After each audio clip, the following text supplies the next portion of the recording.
En India, el partido del primer ministro Narendra Modi y sus aliados se perfilan como ganadores de las elecciones legislativas, pero no con la mayoría aplastante que esperaban. Resultados provisionales indican que la coalición obtendría unos 290 de los 543 escaños en disputa, lo que les da mayoría absoluta. Los ataques israelíes de las últimas 24 horas han dejado al menos 71 palestinos muertos en la Franja de Gaza. Esto al tiempo que la ONG Oxfam informó que tras los desplazamientos forzados de Rafah, 1,7 millones de palestinos están viviendo en hacinamiento en menos de una quinta parte del territorio del enclave.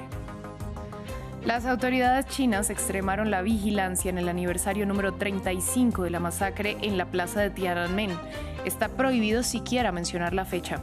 La ONG Human Rights Watch denunció que Beijing se adelantó una vez más a las conmemoraciones para tratar de borrar la historia. Tenemos reporte. En France 24 estamos de vuelta con las noticias que marcan la jornada. Soy Valentina Torres Sánchez y es un gusto acompañarlos. Damos inicio en India, donde continúa el conteo de los votos con una victoria agridulce para el partido del primer ministro Narendra Modi y sus aliados. Pese a ir a la cabeza, lo han conseguido con un margen estrecho y no con la holgada mayoría que vaticinaban las encuestas. La coalición lograría, según resultados preliminares, unos 290 de los 543 escaños del Parlamento que estaban en juego en los comicios, consiguiendo mayoría, pero muy por debajo de la meta de 400 asientos que eran el objetivo. Modi celebró los resultados y calificó el hecho como sin precedente en la historia del país. Ampliamos a continuación. Independientemente de las encuestas a boca de urna, la Comisión Electoral de la India dice que los votantes fueron los verdaderos ganadores en las maratónicas y complejas elecciones del país más poblado del mundo. Una ardua hazaña logística durante más de 40 días y 7 etapas. 642 millones de personas emitieron su voto, la mitad de ellas mujeres.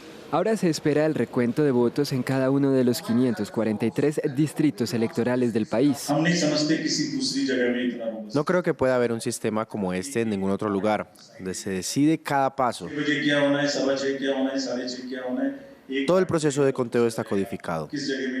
Casi 970 millones de personas, más del 10% de la población mundial, eran elegibles para votar y el 63,3% de ellos acudieron a las urnas según cifras de la Comisión Electoral, un punto porcentual menos de participación que en las votaciones de 2019. Los resultados le dan la victoria al primer ministro Narendra Modi y su alianza liderada por el Partido Popular. Los expertos creen que sus llamados al sentimiento nacionalista hindú le darán un tercer mandato. No hay duda de que Modi va a regresar, tiene que regresar. En Varanasi y en toda la India, Modi realmente ha trabajado mucho. Podemos ver lo que ha hecho en Varanasi. Los oponentes de Modi se han visto golpeados por luchas internas y lo que dicen son casos penales con motivaciones políticas destinados a obstaculizar a la disidencia. Arvind Kejriwal, ministro principal de Nueva Delhi y firme opositor de Modi, regresó a la cárcel después de que se le concediera una libertad bajo fianza provisional durante la campaña. Fue arrestado en marzo en relación con un caso de corrupción. Kejriwal niega las acusaciones en su contra. Vamos ahora con la información de la guerra en la Franja de Gaza, donde alrededor de 70 palestinos han perdido la vida en las últimas 24 horas a causa del fuego del ejército de Israel. Esto al tiempo que la organización Oxfam denunció que luego de que 1 millón de personas se vieran forzadas a huir de Rafah, considerada la última zona segura del enclave, 1,7 millones de gazatíes están viviendo hacinados en menos de una quinta parte del territorio. La ampliación con nuestro corresponsal para Israel y los territorios palestinos, Federico Cuellar Barberena.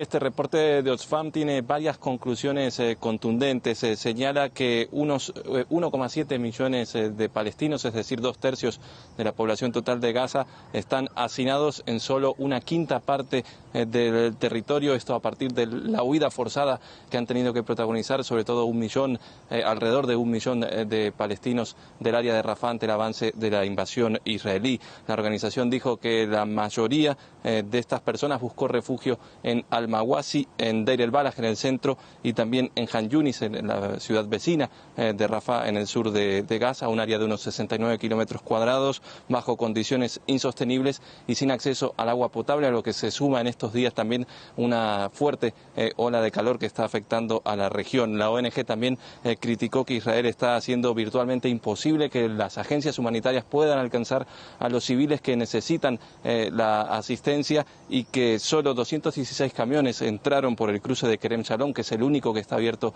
en el sur de Gaza, desde el 6 de mayo a una media de 8 por día, y que las condiciones para recuperar la ayuda que entra allí son extremadamente peligrosas debido a los continuos combates. Mientras esto ocurre, los ataques israelíes en toda Gaza también continúan, con 71 muertos en un periodo de 24 horas, según el Ministerio de Salud local, y uno de los ataques más fuertes de las últimas horas fue un bombardeo contra un vehículo cerca de un lugar donde se refugian palestinos desplazados en Deir el-Balah, que mató a al menos 8 personas.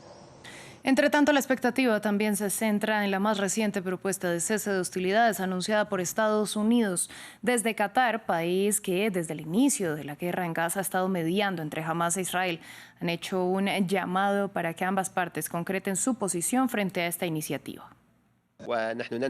Estamos esperando una posición israelí clara que represente a todo el gobierno israelí, y esto no ha sucedido todavía, como vimos ayer las declaraciones de ciertos ministros. Cualquier conversación sobre llegar a un acuerdo debe tener una posición clara de ambas partes como respuesta a las ideas puestas sobre la mesa hoy. Por nuestra parte, la comunicación está en curso para transferir estas ideas claramente a todas las partes. Por su parte, el alto comisionado para los derechos humanos de la ONU, Volker Turk, dijo que respalda la iniciativa presentada por Washington y que supuestamente era de autoría israelí. Para el alto funcionario es necesario un alto el fuego ante la difícil situación humanitaria que atraviesa el enclave palestino. No hay seguridad dentro de Gaza y es una situación muy trágica. Y para responder a la última pregunta que usted ha hecho, quiero decir, cualquier iniciativa que conduzca a un alto el fuego, que conduzca a un fin de lo que está sucediendo ahora, es por supuesto bienvenida.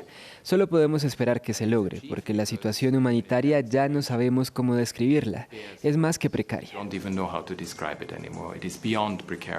En Israel, unas 1000 hectáreas han quedado calcinadas a causa de un incendio en el norte del país provocado por los ataques con cohetes y drones lanzados por la milicia chiita Hezbollah desde territorio libanés. El fuego se produjo en el área de Kiryat Shmona, muy cerca de la frontera entre ambas naciones. El ejército indicó en un comunicado que los misiles cayeron en un área abierta, por lo que no representan peligro para la vida humana. A menos de una semana de las elecciones europeas, el partido ultraderechista francés Agrupación Nacional sigue a la cabeza de los sondeos con más de un tercio de los electores en ese país. Al tiempo, el movimiento Renacimiento de Emmanuel Macron se tambalea con el apoyo de solo el 16% de los votantes. Los detalles del escenario político francés en el siguiente informe. Marine Le Pen no está en la candidatura, pero fue muy bien recibida en la reunión final de la Concentración Nacional, antes de que los franceses acudan a las urnas este domingo. Prestó su apoyo a Jordan Bardella, su protegido y candidato en las elecciones, a pesar de que, según los sondeos, no lo necesita. Les pido que nunca pidan perdón por estar orgullosos de ser franceses. Nuestro impulso nunca ha sido tan fuerte. El 9 de junio podemos y debemos infligir la derrota electoral más dura sobre Emmanuel Macron. Según las encuestas, el 33% de los franceses votará a Bardella y a la Agrupación Nacional, con la promesa de limitar la libre circulación de migrantes dentro de la Unión Europea y hacer retroceder las normas climáticas del bloque, entre otras.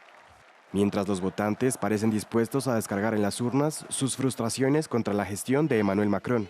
Su partido Renacimiento va por detrás con un 16% en las encuestas. El primer ministro, Gabriel Attal, se ha unido a la candidata Valérie Hayer en los últimos mítines, en un intento de reactivar su campaña. Los socialistas de centro-izquierda son terceros con el 14,5% de intenciones de voto, ya que logra captar a algunos votantes que se alejan de Macron y de la firme postura pro-palestina del partido Frans en Bauer. A su vez, el candidato Raphael Glucksmann también atrae la atención de estos votantes de izquierda, con su propuesta de defensa del proteccionismo europeo y la transición medioambiental. La revolución medioambiental de Europa no significará menos poder, sino más poder. No menos libertad, sino más libertad. No menos fábricas, sino más fábricas. A menos de una semana, otras formaciones de derecha, como los republicanos, Reconquista y los Verdes, también se tambalean en las encuestas y tendrán que luchar para superar el umbral del 5% necesario y tener representación en el Parlamento Europeo.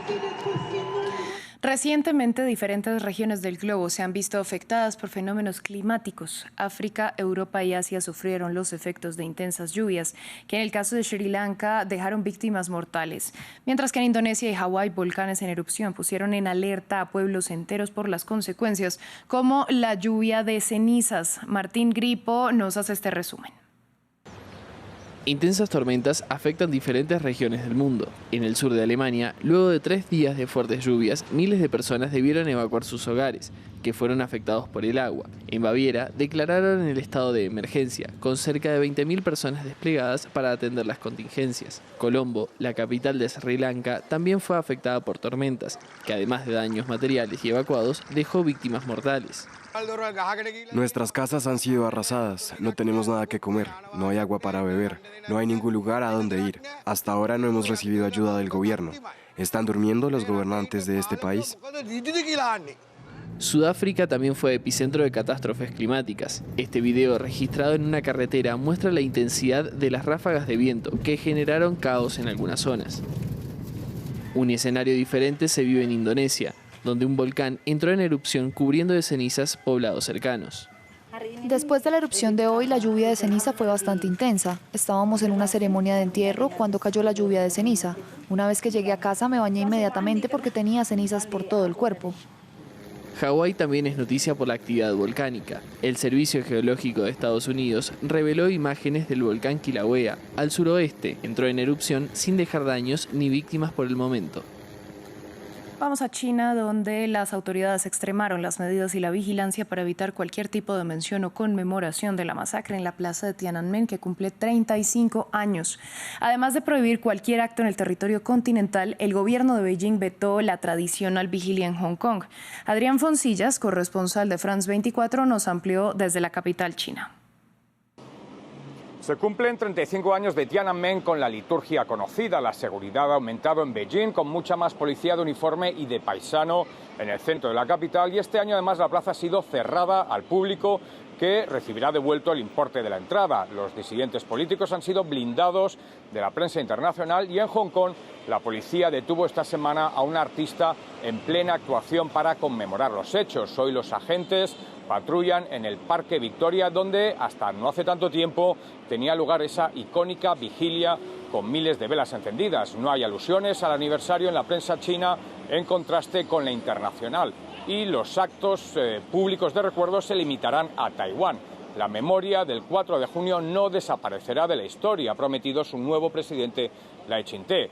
35 años han pasado ya y el mundo sigue recordando puntualmente aquella matanza, mientras ha olvidado ya otros aplastamientos de estudiantes mucho peores que ocurrieron en Tailandia, México o Corea del Sur. Persiste Tiananmen y ha convertido en relato casi mítico, y como tal no es fácil distinguir la frontera de la realidad.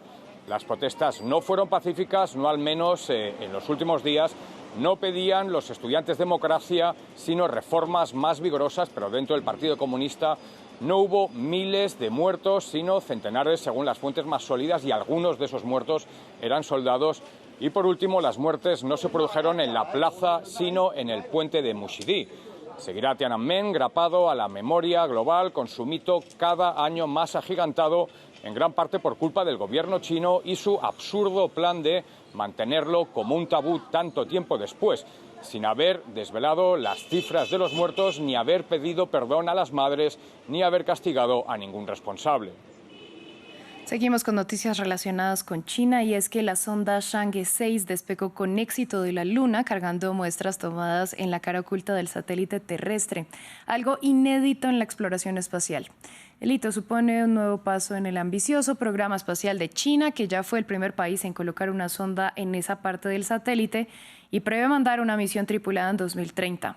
Para los científicos chinos, el análisis de las muestras que recogió la sonda permitirán profundizar la investigación de la formación y evolución histórica de la Luna.